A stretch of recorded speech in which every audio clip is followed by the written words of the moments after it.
Hello, so if you followed me, we just made a divider that was jumpable because we are putting a lid on. Because we have a fish that lives over here who is a little bit of a scrapper and figured out how to push his divider over last night. If you followed me earlier, you had built one that looks like this. Your peaceful fish should be fine. I'm going to end up building one for both sides of the tank either way. And taking this one and cutting it down flat and adding a support bar on top and some suction cups just to be on the safe side. Okay, so what you're going to do is you're going to measure from the inside lip here to this divider, and then you're going to measure from the inside lip here to this inside lip. Now we can't put these on top because this is going to have to sit on it. If you don't have a lid, this is a perfect way to make a lid. And what you would want to do is you'd want to, instead of making two separate sides, you'd make one side. So you'd want to make it go from here to here, here to there, and then take the measurements to cut your pump line out. And if you wanted to get all fancy, you could use these and build around to make the lid a bit heavier. And you could also build this part around your actual filter. And you could probably do the same thing to go around your heater if it's not submergible like mine is. That one's not submergible. That one is. Over there in the corner. So yeah, we will go get working on that. If I mess up, I'm sorry. This is the first time I've ever done any of this. And it's by trial and error, but the lid should be fine. Okay, so let's get started. I'm going to introduce you to Sunny. He is the one that has figured out how to push his little divider over. He's a little tiny Betta. He's got a bit of damage from that scrap. Anyone knows any advice on how to help him out with his healing, please let me know. He doesn't seem to be bothered by it at all, though. So we're going to keep him right there. He's just going to watch us make his new tank divider. Well, his tank lid, I should say.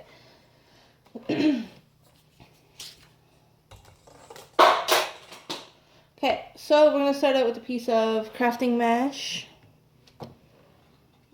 We're going to move him. I need this space. Okay, so a piece of crafting mesh. And these are my measurements. Sorry, I suck at inches, so I totally went American and then I went Canadian. So I've got inches and centimeters. Do whatever's easier for you, however your rulers come. I'm not sure. But yeah, so one is easy, one's going to be a bit more complicated. I'm hoping to just use the same piece of this, but I might not be able to.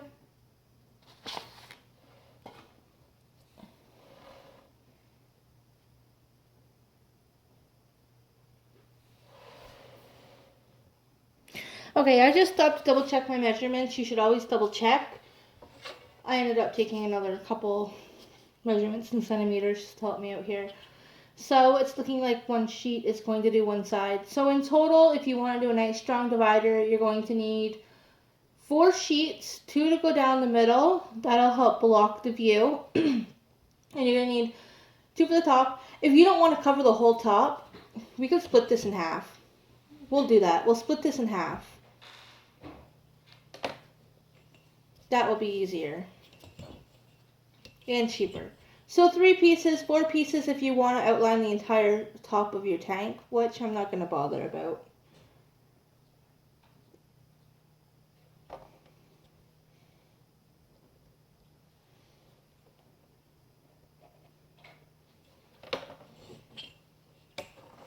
So draw your lines. I'm not going to be able to find my scissors now.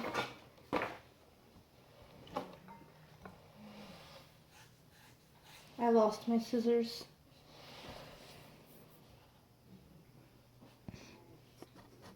So I ended up leaving my scissors at my fish tank when I was cutting my fishing line in the first video here.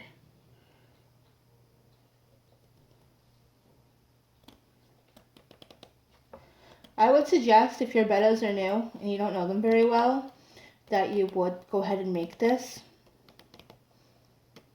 These ones are from, well, Sunny and Thor, the one he beat up, are from PetSmart, and they're a bit aggressive.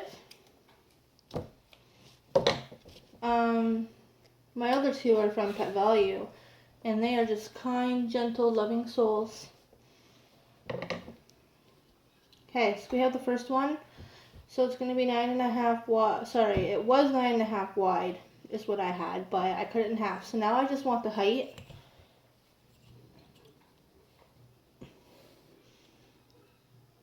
Which I did in centimeters. I mean inches. So it's 9.5 there. You're going to find your line.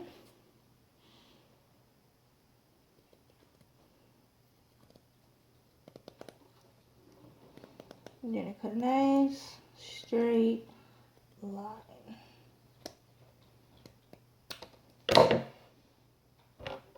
If you're like me, you can't cut straight at all, even if there's a nice big thick line to follow. Okay, we're going to go try this out.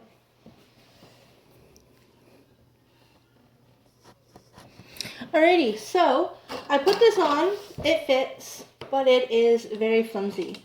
So if you have any spare spines, like I do, I'm going to go ahead and use them. I'm just going to cut them so that they're a little bit out of these corners here, because I'm going to need those corners for my lid to close properly.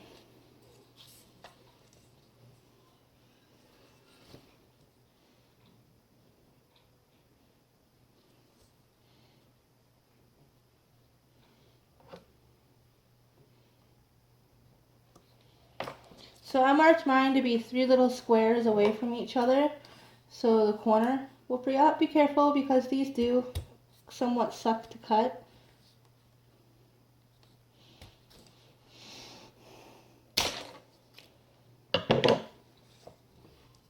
Okay, and then I'm going to get this one to be the same.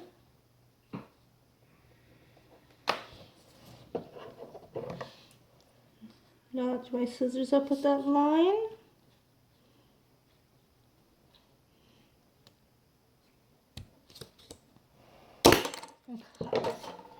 I saved these little pieces because you don't know, you could end up needing them later and you have to cut a full one for it. Just because if you can't buy them by bulk like I did, it'll get more expensive. So I would say this is optional step 2.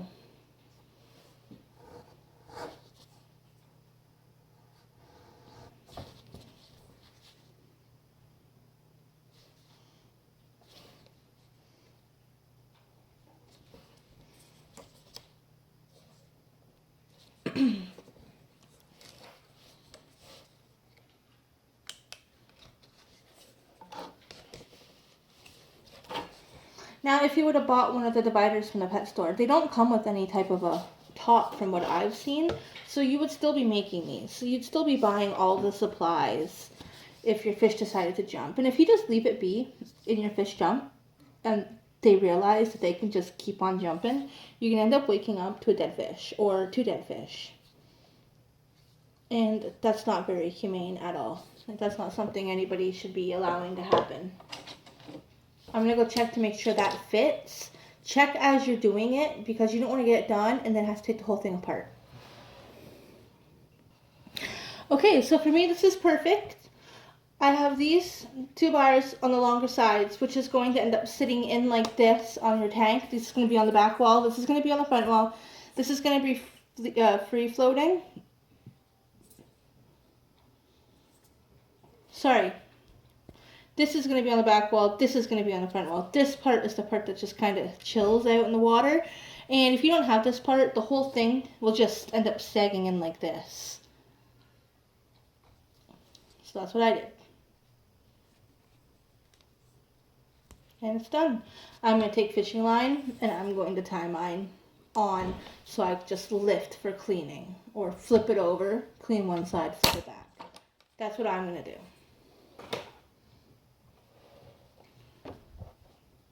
So we're going to do the same thing with this side.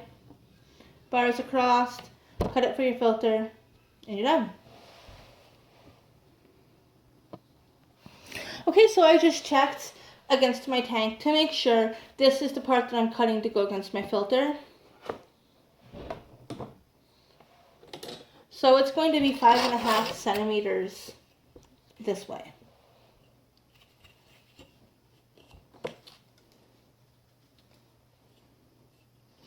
Whoops, that's inches.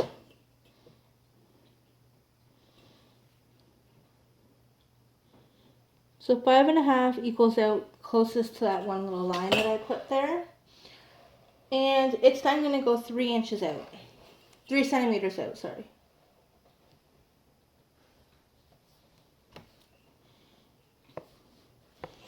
So I'll line my 3 up and make a notch, which will be right about there.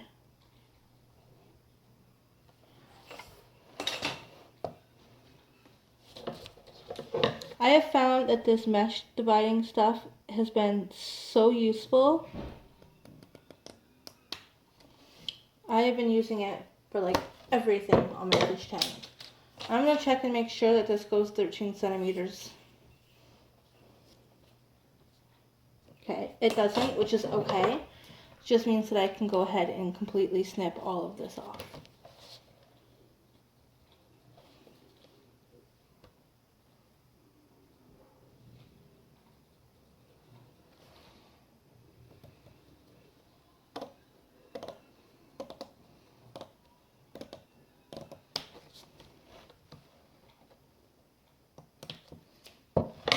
Okay.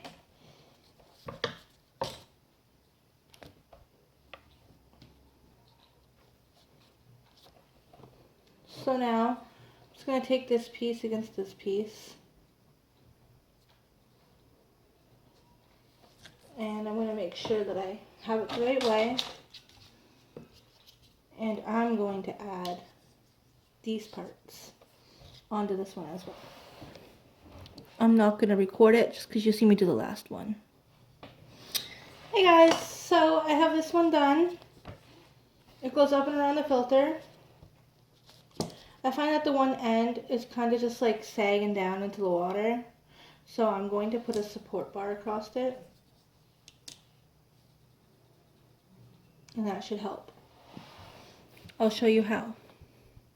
So the support bar that I'm adding needs to go right here. This piece here is dipping in. So I took some of my fishing line, don't know where it went, there it is, and cut it. I'm just going to cut that in half. It's more than I need.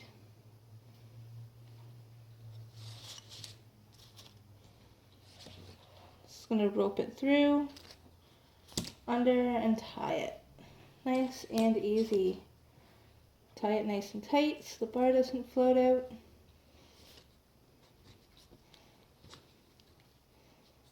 Or if you've got the glue out, the silicone or the crazy glue, you can go ahead and do that as well. I only have fishing line, so that's what I'm going to use.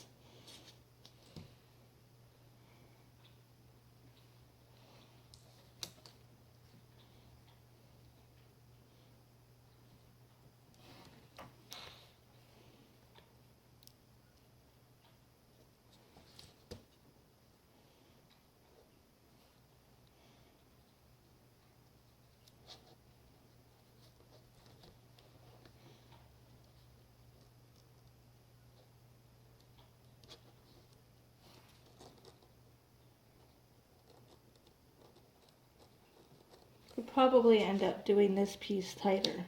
So I'm going to tighten it up. Make sure it's nice and tight, and then we're going to go put them in the tank, and then we're going to be done. Hello. So we have our dividers made. They're going to set it on top of the mesh like that there. Support bar I ended up putting in 3. I don't know if it's going to make a difference. It doesn't make a huge difference, but it does make a difference. So these are a bit finicky. I'm going to take a piece of line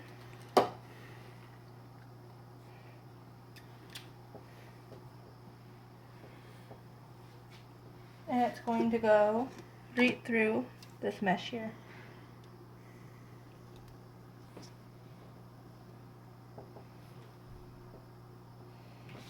one on each side.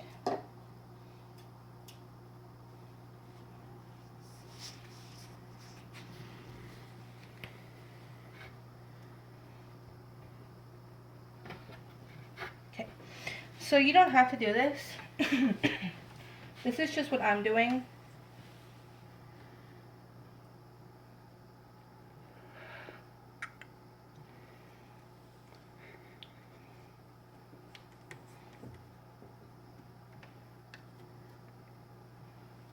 I'm going to be tying my lid on.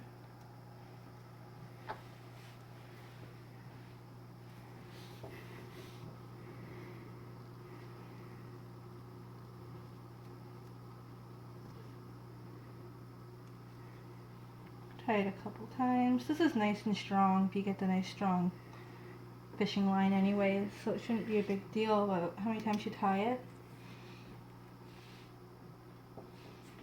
Okay, and then you're going to do the same on this side. You're going to find that piece that you saved.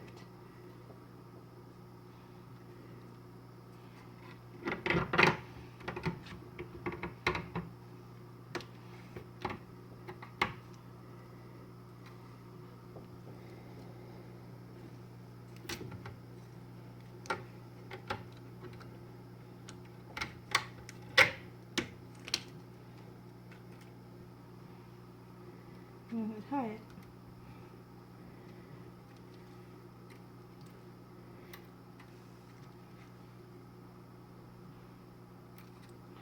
Now if you suction cupped your divider, it'll hold the lid on really good.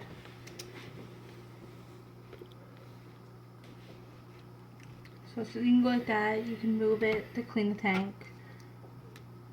It's going to keep it from falling in and then defeating the purpose of even having it. This side I'm going to do the same, but I'm not going to show you because you've already seen me do it with the other one. But it's going to do the same thing, it's going to get tied on, which should help with the fact that this end corner here is floating in my tank. And that's all. So enjoy. Note, I forgot to add on making feeding flaps. These can lift, but they're a bit more of a pain in the butt. They can fully lift up for cleaning. You just throw it on the other side and throw it on the other side. Or you pull the whole divider out, however you prefer to clean. I made these food flaps. I'm tying mine on, especially on my yellow Betta side, because he's a bit of a jerk. So his will be tied on with more fishing line to keep him from, I don't know, jumping and getting through somehow and dying up on top. But they are pretty good. So yeah, to make these, it really depends on your tank. If you have these hooks here that I have, you're going to need to take it and cut around it. If not, you can just cut a square and toss it on. Or you can make these full size. It's up to you really. I find I'm going to use less of my material by just making fish flaps, because this one here is going to make the other tank's fish flaps tonight. Not making it right now because those two are peaceful and I'm awake to watch them. So yeah, that's what it looks like. You can't really see in there. When the hood goes down, it's fully lit. You just no longer have this to feed them. You're going to have to pull it up, unless you somehow manage to cut a little flap in here that you can open and close. That's up to you. My fish are used to eating in the corners anyways.